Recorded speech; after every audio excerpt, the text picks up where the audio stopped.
Welcome to the deep dive. Today, we're digging into a really powerful idea. It's called positioning. Right. And we're looking at it through the lens of this classic book, Positioning, The Battle for Your Mind. Yeah, and it's fascinating because positioning, it's not really about, changing the product itself. No, not at all. It's about what you do to the mind of the prospect. It's about the mental real estate your brand occupies. And its reach is surprising, isn't it? It goes way beyond just, like, selling soap. Think politics, even religion, or building your own career. Absolutely.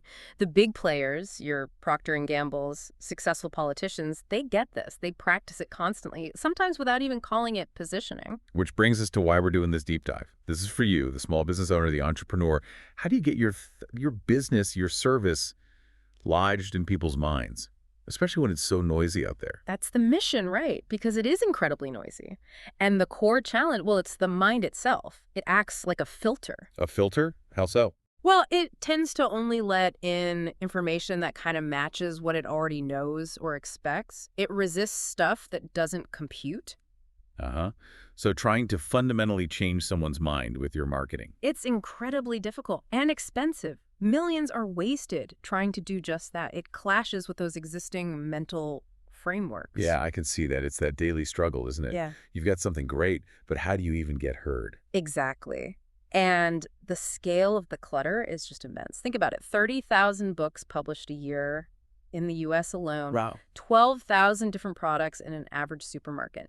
500,000 active trademarks in the U.S. It's just a flood. How does any message get through that, especially if you're a smaller business without a huge budget? That's the million-dollar question.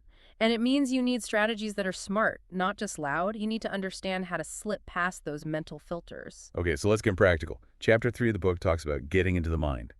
It lays out an easy way and a hard way. Where should we start?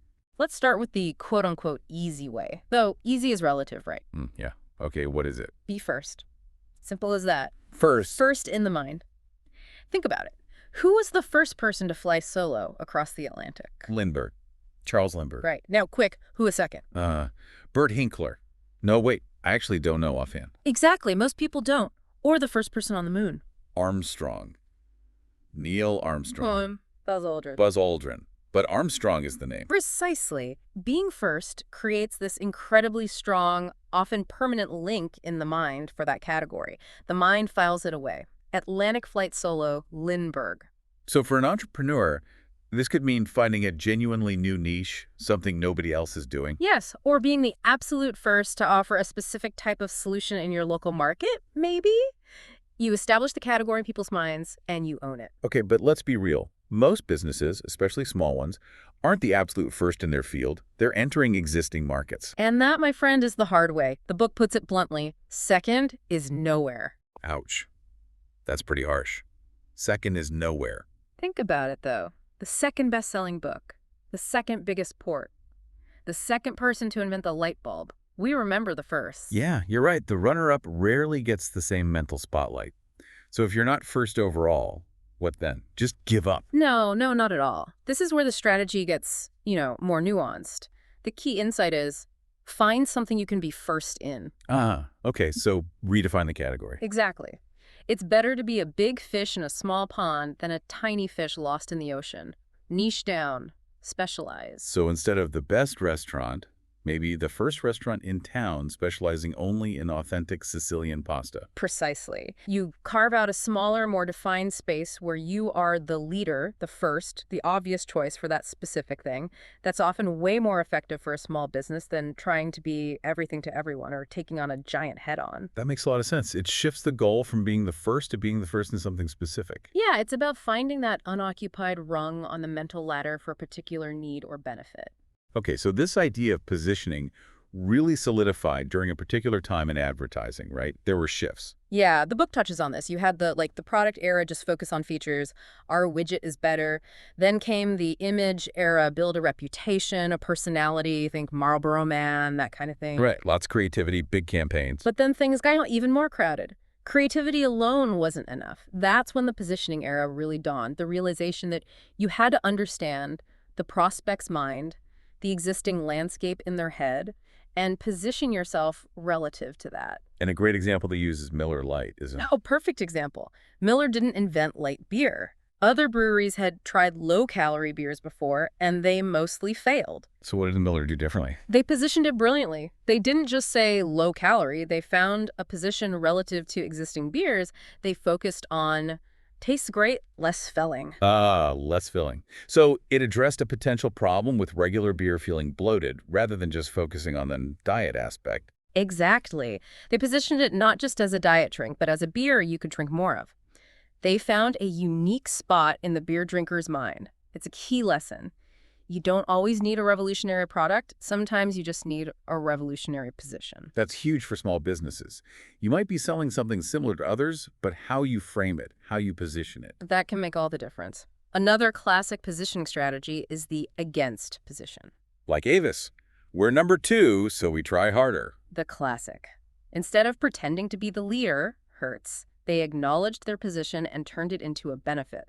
We have to try harder because we're not the biggest. It was relatable, credible. How could a small local business use that? Position against a big chain. Definitely. Think the only independent bookstore on Main Street, or the local coffee shop that knows your name, unlike the big guys. Right. You use the leader's size or impersonal nature to your advantage. Okay, interesting. Yeah. And there's also repositioning the competition. Yes. This is subtle but powerful. Tylenol did this masterfully against aspirin. They didn't just say Tylenol is gentle. They ran ads highlighting that aspirin could be harsh on the stomach lining. They essentially repositioned aspirin in the consumer's mind as potentially problematic. Wow. Okay, so they made people reevaluate the leader. Exactly. They created doubt, opened up space for Tylenol as the safer alternative. For a small business, maybe it's subtly highlighting that the big competitor uses lower quality ingredients, or their service is less personalized, without being overtly negative. It's about shifting perception. These strategies all seem to revolve around finding a specific hole or slot in the customer's mind. That's what the book calls a créneau. It's a French word, kind of meaning a gap or an opening, an unoccupied position in the mind. Your goal is to find and own a créneau. And there are different types of these créneaux, right? Oh yeah, lots of ways to find one. Price is a big one. High price or low price? Both can work. Michelob positioned itself as the first premium-priced domestic beer back in the day. It carved out that high-end niche. So a small business could offer a luxury service, a high-end craft product, and really lean into that premium positioning in their marketing. Absolutely. But the key is, you have to position it as high price from the start. It sets the expectation. It can't just be a surprise sticker shock. And the flip side, low price. Yep. Think about brands like Old Milwaukee beer back then, or many store brands today. They successfully position themselves on value, on being affordable. If that's your strength, own it. What else? Can you position by, like, gender? Sure. Marlboro's shift to the rugged masculine cowboy is a famous example. Virginia Slims targeted women. Sometimes that gender-specific focus can create a strong créneau for certain products or services. Age seems like an obvious one, too. Definitely. Geritol, for older folks, AIM toothpaste was initially targeted heavily towards kids with its gel format. You find an age group whose needs aren't being fully met and positioned specifically for them. Time of day. That seems specific. But effective. NyQuil is the classic example, the nighttime cold remedy. They owned that specific time-based need.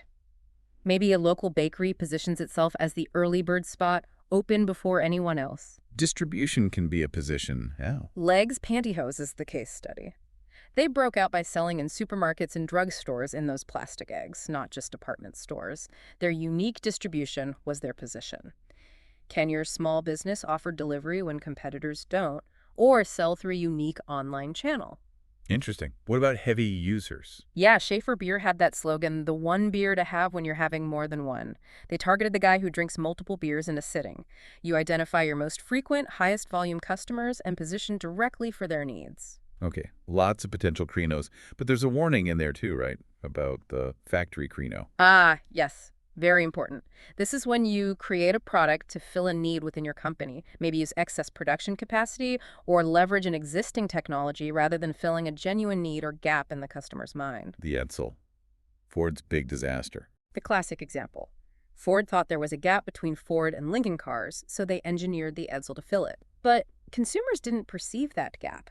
The car didn't have a clear position in their minds. It was a factory solution, not a market solution. So the focus always has to be external, on the prospect's perception, not internal business logic. Always. Does this occupy a unique and desirable spot in their head? If not, you're likely headed for trouble. This really underscores how critical getting the positioning right is. And that leads nicely into the topic of names. The book claims the name is maybe the most important marketing decision. It really hammers that point home. In our overcommunicated world, a name is like the hook that hangs your brand onto that mental ladder. It has enormous power or lack thereof. And they warn against the no-name trap. What's that? Using initials or overly complex shortened names, unless you are already globally famous like IBM or GE, initials often don't work well. They don't convey anything. Think about US Steel changing to USX. Did that help people understand what they do? Probably not. So if your business has a long or maybe slightly obscure name, just shortening it to initials might actually hurt your positioning. It often does, yeah. It becomes meaningless noise. You need a name that helps communicate your position, especially when you're starting out or aren't widely known. And it's not just how the name looks, but how it sounds. Critically important. The oral quality matters. The book uses examples like Hubert and Elmer just sounding wrong for certain contexts, even if they look fine on paper. Your name, your slogan, say it out loud. Does it sound right? Does it flow? Makes sense. What about coined names versus descriptive names, like Kodak versus Head and Shoulders? Coined names, Coca-Cola, Kodak, Xerox. They often work best when you're first. You're defining a whole new category, so a unique, empty vessel of a name can be filled with meaning. But if you're entering an established category, Then a more descriptive name is often better. Head and Shoulders tells you exactly what it's for, dandruff. Die Hard tells you the battery is reliable. It helps position the product's benefit directly. interesting point about negative names being positive sometimes, like soy butter, sounding maybe less appealing than margarine, but it's honest. Yeah, or maybe something like Tofurkey. It embraces what it is, almost bringing the product out of the closet, as the book says. It can be a bold move. Could a small business with something perceived negatively reframe it with a straightforward, maybe slightly edgy name? Possibly. Now, one of the biggest warnings is about the line extension trap. This seems crucial for small businesses trying to grow. Oh, it's huge. This is taking a successful, well-positioned name and slapping it onto a different kind of product. Like Lifesavers trying to sell gum, Yeah, or Scott trying to sell paper towels and toilet paper. exactly. Or Protein 21 shampoo launching hairspray, conditioner, concentrate. The original name has a specific meaning, a specific position in the mind. Lifesavers, hard candy, Scott, toilet paper. When you put it on something else, it confuses the consumer and, crucially, weakens the original position. So if your bakery is famous for amazing sourdough bread, launching famous sourdough muffins might actually hurt the perception of your core bread. It very well could. People think sourdough, they think of your bread. Now you're blurring that line. The book uses the JCPenney battery versus Die Hard example. You trust Sears for a car battery. Die Hard had a strong position. But JCPenney, not so much, even if it was the same battery. The brand name didn't fit. So smart businesses need to be really careful about diluting their core brand by trying to stick their name on too many unrelated things. Extremely careful. It's tempting to leverage a known name, but often it's better to launch a new brand for a significantly different product line. Is there ever a time when extending the line works? Well, there's reverse line extension, which is more about broadening the base. Johnson's baby shampoo, realizing adults were using it, started advertising for babies and adults. They expanded the user base without changing the core product or name fundamentally. That can sometimes work. And how do you know what your name really means to people? The book suggests simple tests. The bartender test. If you ask for your brand by name, what generic product does the bartender give you? If you ask for a Coke, you get a cola. The shopping list test. If someone writes your brand name on a list, what product category does it imply? Does Kleenex mean facial tissue? That tells you what position your name truly holds. Fascinating. It all comes back to what's happening inside the customer's head. Perception is reality. That's the absolute core of positioning. What the customer perceives is the only reality that matters in business. Your product might technically be better, but if the perception is different, you lose. And the mind, as we said, filters things. It rejects stuff that doesn't compute with what's already there. Precisely. You see what you expect to see. You taste what you expect to taste. If you expect a premium wine to taste better because it's expensive, it often will, subjectively. Advertising's role, in part, is to heighten those positive expectations. But the mind also has limits, right? It can't hold too much information. Right, the book calls it an inadequate container. There's just too much information, too many brands. So the mind simplifies. It looks for easy categories, clear leaders. That's why oversimplifying your message is crucial to break through. One clear benefit, one strong position. Like the against position we talked about. 7-Up positioning itself as the uncola. Perfect example. They didn't try to list dozens of features. They simply positioned themselves clearly against the dominant category leader, Coke and Pepsi. Simple, memorable, effective. It gave people a clear alternative. And once you achieve a position, you have to stick with it. Avoid the, was it FWMTS trap? Haha, yes. The forgot what made them successful trap. Companies achieve success with a clear position, then they get greedy or unfocused, start line extending, changing the message, and they lose the position that made them successful in the first place. Consistency over time is key. Okay, so all these principles, positioning products, brands, finding chronosis, how does this apply to, well, us? To the small business owner, the entrepreneur, as a person running their business? It applies directly. You are essentially selling yourself, your expertise, and your company every day. You need to position yourself and your business effectively in the minds of clients, investors, employees, everyone. So it's about finding your own chrono in the business world. In a way, yes. The book talks about the importance of finding a good horse to ride. A horse. Metaphorically. Is your company itself a good horse? Meaning, does it have potential? Is it in a growing industry? Is your boss or mentor a good horse, someone you can learn from who is respected? Are your business friends and network good horses, supportive, connected? You position yourself partly by associating with success and competence. Aligning yourself with growth and opportunity. Makes sense. And just like with products, avoid the everybody trap when positioning your personal expertise or your company's core focus. Trying to be everything to everyone again. Exactly. Saying, I can do anything, or our company serves all industries, is usually less effective than having a clear, focused area of expertise or service. Narrowing the focus often makes your position stronger and more memorable. What do you want to be known for? Right. Be the go-to person or company for that specific thing. That's the essence of it. Okay, this has been incredibly insightful. If we were to boil down the key takeaways from positioning, specifically for small business owners listening right now, what would they be? Well, first, focus relentlessly on getting into the mind. Aim to be first if you can, or find a niche, a chrono where you can be first. And remember that perception is reality. What matters is how the prospect sees you, not necessarily the objective truth. Absolutely. Which means you need to oversimplify your message. Cut through the clutter with a single, clear, compelling idea or benefit. Don't be afraid to position against a larger competitor or even try to subtly reposition their perceived strength as a weakness, like Tylenol did. Right. Choose your name very carefully. Yeah. It's your primary positioning tool. Avoid that no-name trap and be super cautious about line extensions that dilute your core brand. Right. Remember JCPenney batteries. Be consistent. Once you find a position that works, stick with it. Don't fall into that FWMTS trap. Narrow your focus. Don't try to be everything. Be known for something specific and valuable. And finally, maybe seek objectivity. Get an outside perspective. It's hard to see your own position clearly from the inside. That's a great point. Getting someone else's view on how your business is actually perceived can be eye-opening. This really drives home that positioning isn't just a marketing tactic, is it? It's a fundamental way of thinking about your business in a competitive landscape. It truly is. It's about strategy at the deepest level, understanding the battlefield, which is the customer's mind. So, for everyone listening, maybe take a fresh look at your own business. Forget for a moment what you think you offer. Through the lens of positioning, what space do you currently occupy in your ideal customer's mind? Is it clear? Is it valuable? And more importantly, what position do you want to occupy? Is there a gap, a chrono you could aim for? Yeah. Here's a final thought to chew on.